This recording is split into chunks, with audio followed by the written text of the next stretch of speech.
Силата на рода е моят ресурс. Здравейте, прекрасен четвъртък желая на всички. Преди малко имах констелация и много често ми казват: Гери, как да си увелича енергията, как да си намеря силата на рода, как да си намеря ресурсите, с които да бъда здрава, щастлива и успешна личност. Силата на рода.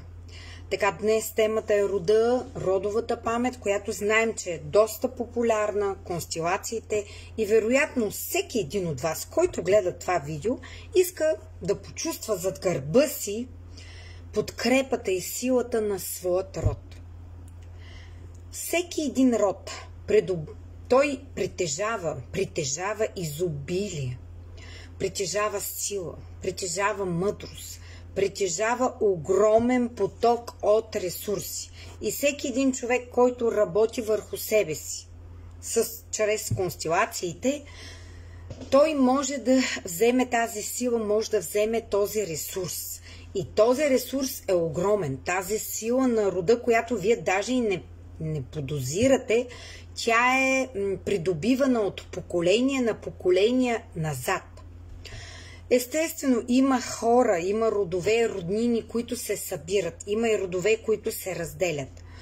Според родовата структура, всеки един си има определено място в рода. Има си родови закони и всеки един човек, който проявява неуважение към рода, той няма как да бъде здрав, щастлив и успешен. Ако вие имате безкрайни претенции, негодования към родителите си, към близките си, към предците си, към майка си, баща си, баба си, дядо си, ако вие ги считате за недостойни хора, вие няма как да вземете вашият ресурс. Силата на вашият род, на вашите предци. Ако вие пренебрегвате всички тези знания, мъдрости, таланти, всичко, което, това изобилие, това здраве, което ни дават предците и рода, вие няма как, вие блокирате, просто е така, слагате си един блокаж, една стена пред вас и няма как вие да поемете тази сила, тази родова енергия. Вие просто блокирате родовите потоци, защото потока, казахме, върви като водопад. От, да кажем, 7 поколение към 6, от 6 към 5, 4, 3 и така. Големите дават на малките. Това е силата на рода, енергията. Това са знанията, които големите дават на малките. Мъдростите, които големите дават на малките. Затова много често виждам в моите лични сесии и констелации как е нарушен закона за иерархията, как младите не уважават по-възрастните. Много често виждаме колко членове от рода са изключени. Затова, че на всеки един човек е нужен този ресурс, силата на рода, за да може вие да продължите вашият род. И преди малко казах на моята клиентка, когато майката работи върху себе си, когато е здрава, щастлива, допаминова жена, тогава и децата са здрави, щастливи и допаминови. Ако вие сте кортизолова жена, ако вие нон-стоп живеете по стрес, ако вие не приемате рода си, корените си, ако корените на родовото дърво са изгнили, няма как после дървото да расте здраво нагоре. Много са важни корените на всяко едно дърво. А двата основни корена са мама и татко. Представете си, че мама е левия крак, татко е десния крак. Така че приемането на нашия род, или всъщност ако не приемате родителите си, такива каквито са, ако вие вярвате, че може да направите нещо по-добро от вас, вие блокирате цялата тая сила, целият този енергиен поток, който идва от вашия род. Много бързо и лесно може да си помогнем. Практики за благодарност. Благодарност към рода, благодарност към мама, благодарност към татко, приемане. Приемаме недостатъците, приемаме плюсовите и минусите. Приемаме решенията на родителите, приемаме тяхното поведение. Разберете, мили хора, че ние не можем да променим никой. В констелациите това, което работя с моите клиенти, аз променям моето вътрешно отношение към мама и към татко. Или към мъжа ми, или към шефа ми, или към колежката ми. Ние не можем да променим хората. Можем да променим само нашето вътрешно отношение към тях. И това става с работа. Много често, когато благодарността към хората и към родителите е неискрена, тя блокира потока. Защото много често казват, да, при мен всичко е наред, да, сега ще благодаря, но всъщност тя е неискрена благодарност. И когато вие сте неискрени, нещата няма как да ви се получат. Когато във вас има едно чувство на вина, на негодование, на неприемане, когато наистина няма благодарност към родителите. За да влезнем, как да влезнем в този родов поток на родителите? Започваме с благодарност. Благодаря ти, мамо, благодаря ти, татко, за дара на живота. Приемаме ги такива каквито са. И ги обичаме безусловно. От нас се иска само да ги приемем и да ги обичаме. Сега, който иска, записва си лична сесия за консултация. На 18 август отново ще има групов формат констелации. Как да получим тая родова сила? Как да накараме родовия поток да тече към нас? Чрез констелация. Започваме работа с рода, започваме работа с себе си, ще направим и генограма, и родово дърво, и всичко, което е нужно, за да може вие да поемете отговорност, да излезнете от ролята на малкото дете, да излезнете от ролята на жертва, да спрете да мрънкате и да се оплаквате от майка си, баща си, от шефа си, от мъжа си, просто да поемете отговорност. Да спрете да мислите, че вашите родители не са ви дали любов. Не са ви дали достатъчно грижа, достатъчно материални средства. Това е много важно да се отработи. Приемаме родителите си такива каквито са. Приемаме тяхното отношение, приемаме техните решения. Така са решили, това е. Другото важно нещо е, бъдете пример вие за вашите деца. Няма значение вашите родители какво са направили. Вие бъдете пример. Пример за любов, пример за доброта. Отворете сърцето си, почувствайте любовта, топлотата и подкрепата на вашият род. Защото вашият род ви обича. И вие не случайно сте в този род на вашето родово място. Ако не сте на вашето място в родовата система, това веднага ще го видим и по време на констелацията ще излезне. Така че всеки, който е в родовата система, всеки има потенциал, всеки има ресурс да се развива и да се разширява.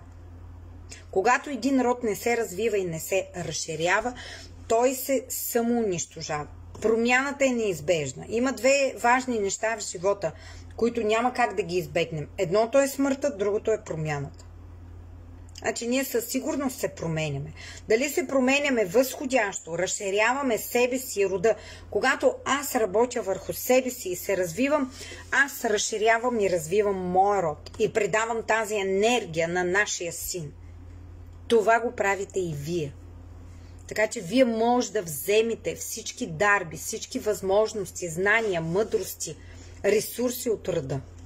Всичко, което рода иска да ви даде.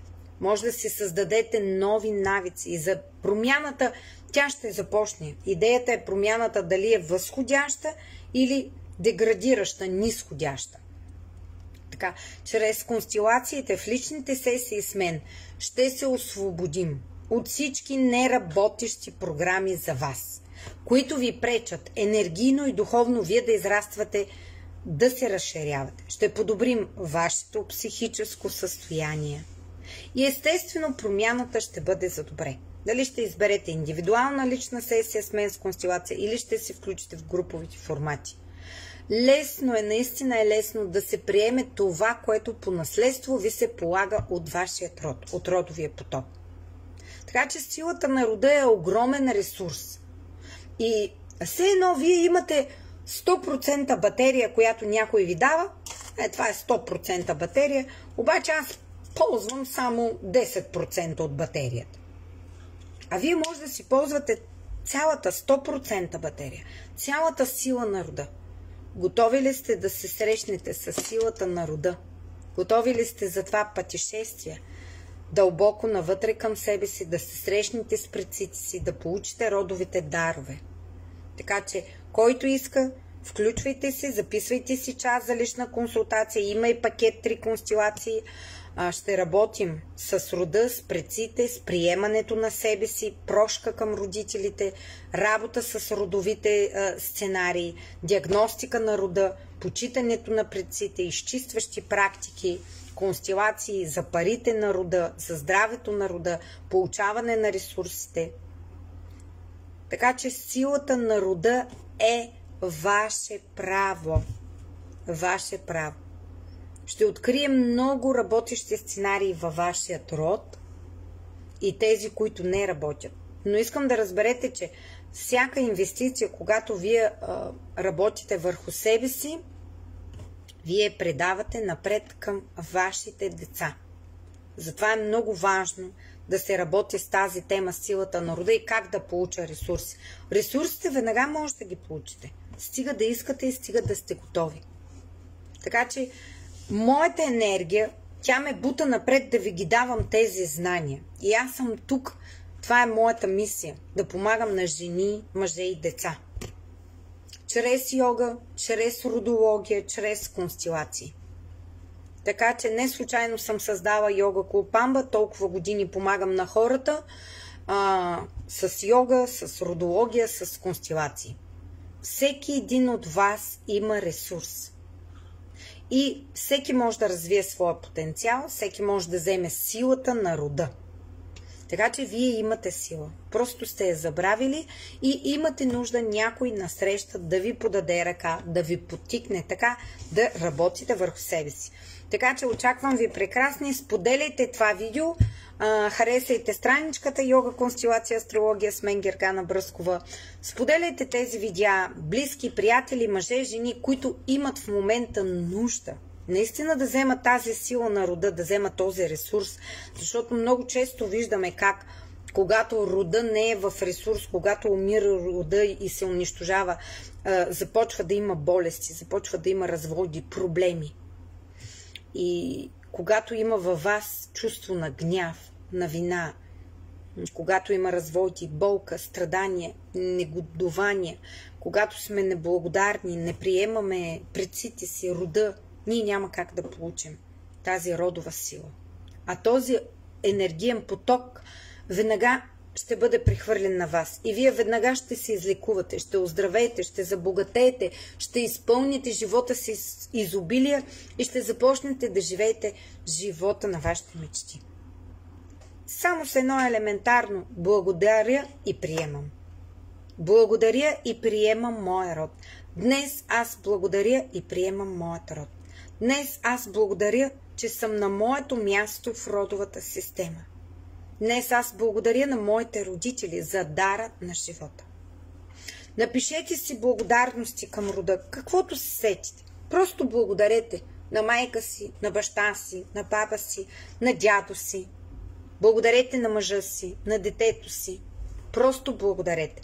Благодарността е най-високата вибрация, една от най-високите. Благодарност, любов, приемане, радост. И тогава ще виждате как чудесата ще започнат да се случват в вашия живот. Очаквам те, запиши си час за лична консултация с констелация или заповядай на 18 август в груповия формат семейни констелации в група, където водещ констелатор съм аз, Гергана Бръскова. Благодаря ви, прекрасни мои, за сърчицата, за палчетата. Благодаря ви за споделянията. Целувам ви, обичам ви и ви очаквам. Чао, чао, до нови срещи!